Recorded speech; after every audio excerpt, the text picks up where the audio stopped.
Des scientifiques français ont estimé que plusieurs millions de milliards de particules radioactives ont déjà été rejetées. Un nombre ahurissant, au total 20 fois plus que ce qu'affirme l'exploitant TEPCO. Vous voyez, au fond là-bas, c'est la centrale nucléaire de Fukushima. Est-ce que vous continuez à pêcher? On ne sort plus, juste pour faire des prélèvements. Mais depuis mars, on ne pêche plus. C'est un terrible drame humain qui se noue dans cette communauté si dépendante de la mer. D'autant que les compensations allouées par TEPCO n'égalent jamais les salaires avant l'accident.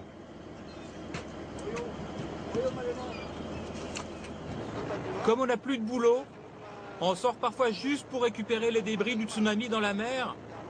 Et comme ça, on peut toucher quelques sous.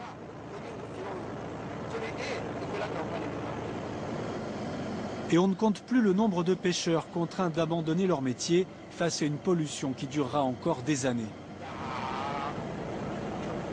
Bah, nous les pêcheurs, on ne sait pas trop.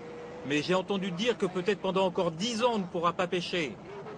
Et de toute façon, même si on pêchait du poisson qui n'était pas radioactif, personne ne voudrait le manger parce qu'il vient de Fukushima, justement.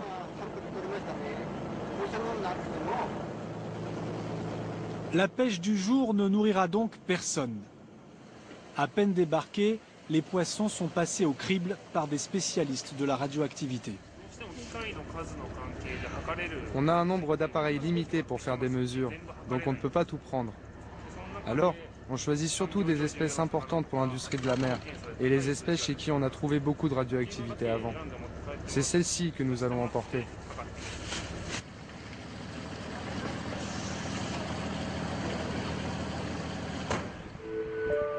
Dans un paysage portant toujours les stigmates de la dévastation engendrée par le tsunami, les poissons prélevés près de la centrale sont embarqués jusqu'à la ville de Koriyama, située à une centaine de kilomètres. C'est là que se trouve le principal centre d'analyse de la préfecture de Fukushima. Riz, viande, poisson, tout aliment local destiné à la consommation doit en théorie passer par ici pour être autorisé à la vente s'il ne dépasse pas une norme sanitaire. C'est Seiichi Takeshi qui assume la lourde responsabilité de diriger le département radioactivité. Veuillez mettre ces chaussons, s'il vous plaît. Ici, on est au 3e étage. C'est là qu'il y a nos laboratoires dédiés à la radioactivité.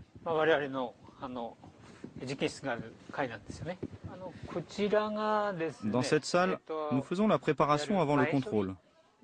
Nous recevons et puis nous découpons les échantillons pour les mettre dans un petit bocal.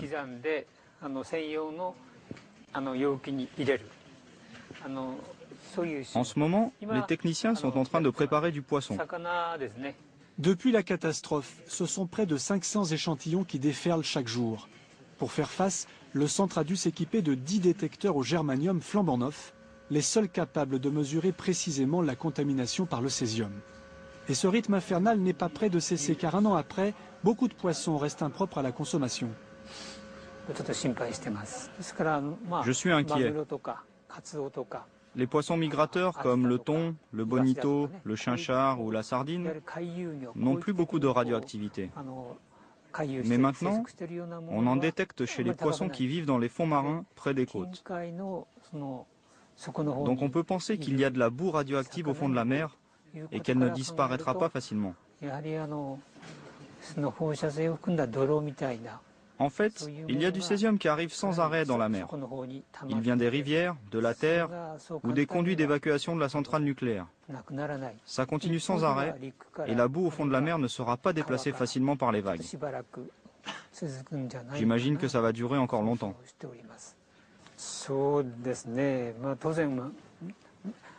Je ne peux pas dire que je ne suis pas en colère contre TEPCO. Ce serait un mensonge si je disais que je ne suis pas en colère. Et c'est aussi ce que ressent la population de toute la région. Mais moi, je suis fonctionnaire. Donc je ne suis pas en position de pouvoir ressentir de la haine. Si le fonctionnaire Seiichi Takeshi n'ose pas parler de sa colère, les citoyens japonais, eux, l'expriment de plus en plus souvent.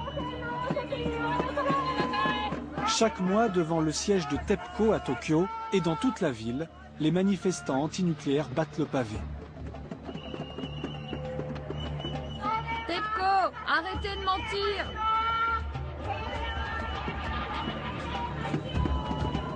TEPCO, vous devez révéler la vérité. Ils sont environ 15 000, trop peu pour bloquer la circulation. Mais c'est quand même une grande nouveauté dans un pays d'ordinaire si obéissant. Jusqu'à la tombée de la nuit, les manifestants exigent l'arrêt des centrales nucléaires, mais surtout plus d'aide et l'évacuation de nombreux habitants de la région de Fukushima. Nous n'avons pas besoin de centrales. Nous n'en avons besoin nulle part. À Fukushima, beaucoup de gens sont contraints de vivre dans des zones très dangereuses encore maintenant. S'il vous plaît, vous tous, sauvez-les, aidez le Japon. Aidez Fukushima et surtout sauvez les enfants. Je vous en supplie. Nous avons du courage, on fait des efforts, mais nos efforts, le gouvernement s'en moque. Et la bureaucratie ne change rien. Aidez-nous, je vous en supplie.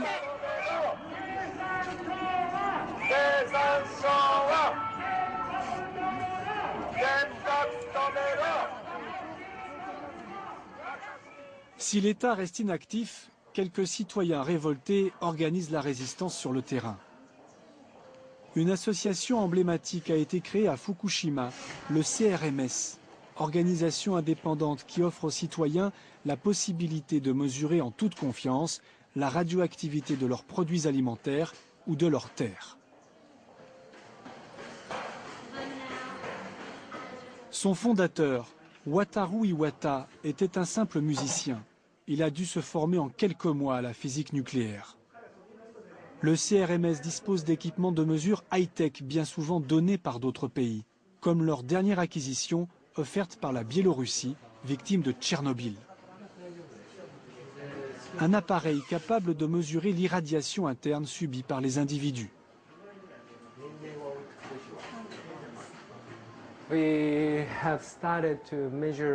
Nous avons commencé à mesurer la radioactivité à l'intérieur du corps avec un All Bodies Counter depuis le 1er octobre. Depuis, nous avons mesuré au moins 1300 personnes jusqu'ici. Ça ne soigne pas, c'est juste une mesure.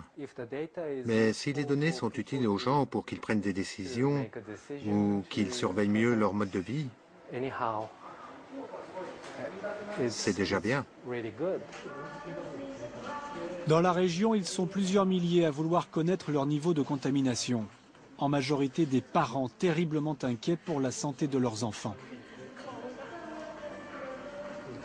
Aujourd'hui, Mayumi Nizeki est venue avec sa fille et sa nièce pour passer le test du Whole Body Counter.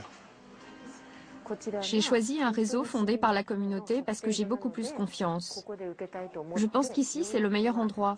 Je suis déjà venue 2 fois pour essayer de passer le test. Et là, c'est la 3e fois et nous avons enfin pu être testés.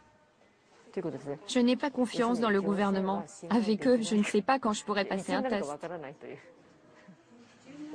L'examen est très rapide. En quelques minutes seulement, la quantité de césium radioactif présente dans le corps est mesurée.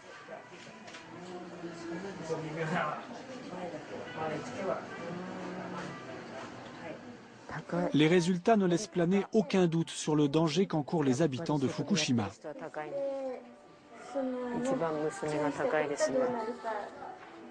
Mon Dieu, excusez-moi, c'est terrible. C'est ma fille qui en a le plus. Kaori, c'est toi qui es la plus irradiée. Vous voyez, si on compare avec ma nièce, qui habite à Sendai, loin d'ici, ma fille a presque 2 fois plus, parce qu'elle reste tout le temps à Fukushima.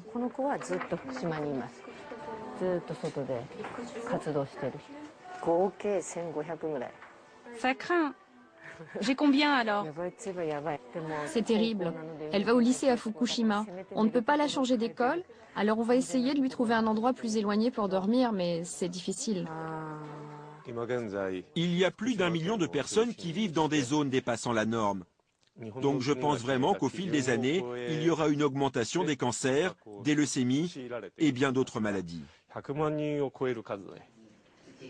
Face aux menaces qui pèsent sur la santé des populations, le CRMS organise chaque mois des réunions pour répondre au désarroi de tous ceux qui ont passé le test de contamination interne. J'ai essayé de ne pas faire manger mon enfant à l'extérieur. À la maison, on ne mange que de la viande importée et des légumes cultivés loin de Fukushima. On ne boit que de l'eau en bouteille. Et bien sûr, hors de question de manger du poisson depuis mars. Malgré ça, mon enfant a été contrôlé avec le Whole Body Counter. Et son résultat est inquiétant. En tant que mère, j'ai tenté tout ce qu'il faut pour limiter la contamination. Mais ma fille est quand même irradiée. Des avocats comme Toshio Yanagihara militent pour l'évacuation pure et simple. Ils se concentrent sur Koriyama, à 80 km de la centrale. La radioactivité y est élevée, mais la ville n'est pas située dans le cercle d'exclusion des 20 km. Le gouvernement refuse donc d'apporter la moindre aide aux habitants qui souhaitent évacuer. Regardez cette carte. Si l'on se basait sur les critères d'évacuation à Tchernobyl, toutes les zones en rouge correspondent à des zones d'évacuation obligatoires. Et à Koriyama, à part un point jaune, toute la partie centrale de la ville tombe dans la catégorie des zones à évacuer. Pourtant, des enfants vivent ici tous les jours. Malheureusement, même les tribunaux subissent la pression du gouvernement et Toshio Yanagihara perd tous ses procès. La première raison du refus, c'est qu'ils ont modifié notre requête. Nous demandions précisément l'évacuation de 14 enfants. Mais ils ont prétendu que c'est comme si nous demandions l'évacuation forcée de tous les enfants de Koriyama, soit 30 000 enfants. Et puis ils nous ont demandé de prouver qu'il y a des dommages visibles immédiatement sur la santé des enfants. Selon eux, s'il n'y a pas d'effet immédiat ou si la radioactivité ne dépasse pas 100 millisieverts par an, alors il n'y a pas de danger et la ville n'a pas obligation de faire évacuer qui que ce soit. Donc nous avons perdu le procès. Malgré un an de combat, de bon sens et d'évidence contre le déni total des autorités, il n'y aura donc aucune évacuation supplémentaire dans la région de Fukushima. Les familles sont forcées de s'adapter à une toute nouvelle vie, pleine d'incertitudes, avec la menace permanente de l'irradiation. Makato Takaichi est le proviseur d'une école élémentaire de Soma, à 40 km de la centrale. Pour ses 200 écoliers, il a fait tout ce qu'il pouvait. Décontaminer la cour, y installer un détecteur de radioactivité et bien sûr contrôler leur alimentation. Plus question de consommer les produits locaux. L'école passe par un marché central qui certifie les produits non radioactifs. Les enfants eux-mêmes portent chaque jour un dosimètre qui enregistre l'accumulation des radiations. Un appareil qui leur rappelle sans cesse qu'ils mènent une vie anormale. Ici, presque tous les enfants portent un dosimètre et on les récupère à intervalles réguliers. Mais nous n'avons pas encore reçu les résultats et on va le recevoir fin février. Les données sont centralisées ailleurs, puis ils nous les envoient, donc ça prend du temps. Malgré les propos rassurants du gouvernement, comment croire qu'exposer des enfants à des radiations pendant des années n'aurait aucun impact? Les écoliers eux-mêmes semblent résignés. C'est quoi que tu as autour du cou? La radioactivité, c'est ce qui vient avec le vent de là-bas vers la centrale de Fukushima. Si on reçoit de la radioactivité, on peut mourir. C'est dangereux, alors on mesure avec ça pour savoir. J'ai peur avec la radioactivité. On peut tomber malade de cancer ou mourir, donc j'essaye de ne pas avoir plus de radiation. L'avenir s'annonce très sombre à Fukushima.